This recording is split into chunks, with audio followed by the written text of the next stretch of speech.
Hello అండి, తెలుగు వంటలు వినోదం ఛానల్కి స్వాగతం అండి. ఇప్పుడు కార్తీక మాసం అయిపోయింది కదండి. కమ్మగా చికెన్ బిర్యానీ తినడానికి తక్కువ టైంలో లేటెస్ట్గా తొందరగా అయిపోయేటట్టుగా అండి కమ్మటి చికెన్ బిర్యానీ ఎట్లా ఉంటుందో చూడండి. ఇచ్చునండి చిన్న చిట్టి ఉల్లిపాయలు పలంగానే కోసుకున్నానండి, పచ్చిమిర్చి, అల్లం వెల్లుల్లి పేస్టు, కరివేపాకు. ఇవి ఈజీగానే ఉంటుందండి, మనం చేసి పెట్టుకోవాలి. ఇవి బాగా ఫ్రై అవ్వాలి. ఫ్రై అయిన తర్వాత గరం మసాలా కూడా ముద్ద తయారు చేసేసుకున్నానండి నేను.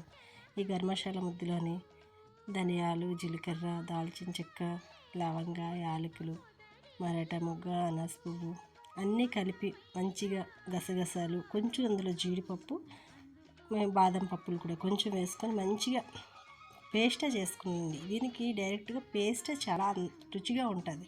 ఎందుకంటే ఈ రైస్ ఉడికించడం అవి ఏమి ఉండదు, డైరెక్ట్గా పెట్టేయడమే చికెన్ తోటి. చూడండి, టమాటా కూడా బాగా వేయించిన తర్వాత చికెను బాగా కడిగేసి పెట్టేసుకొని బాగా నీరంతా ఉడిపోవాలండి, అందులో నీరు ఉండకూడదు. ఆ చికెన్లో మాత్రం నీరంటూ ఉండకూడదు అనమాట. అది చూడండి, పసుపు వేసి కొంచెం బాగా ఫ్రై అయినట్టు కలుపుకోవాలన్నమాట. మీకు డైరెక్ట్గా అంతా ఒకేలాగా చూపించేస్తున్నాను, ఎందుకంటే ఈజీగా ఉంటుంది ఇది. చూడండి, అది అయిపోయిన తర్వాత కారం వేస్తున్నాను.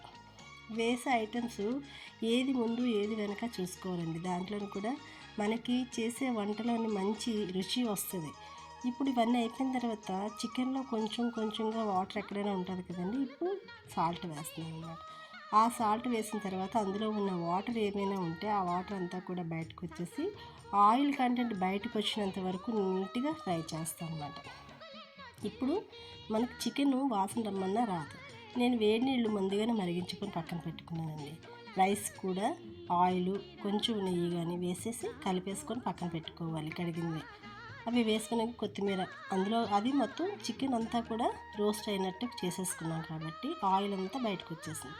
ఇప్పుడు దీంట్లోని రైస్ చూడండి, అలా రైస్ పైన వేసేసి కొంచెం బాగా కలపాలండి.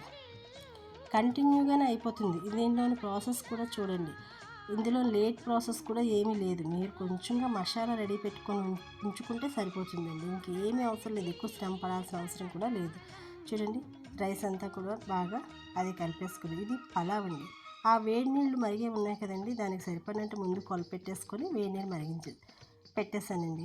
ఇప్పుడు చూడండి, దాని మీద మూత పెట్టేశాను. ఈ మూత అయిపోయిన తర్వాత చూడండి ఎలా ఉడికి వస్తుందో పైకి. చక్కగా వేడిగా అందులోని శుభ్రంగా కచ్చమరి కలిపేసుకొని వేడిగా తినొచ్చు, లేదా ఒట్టి తింటే ఇంకా టేస్ట్గా ఉంటుందండి.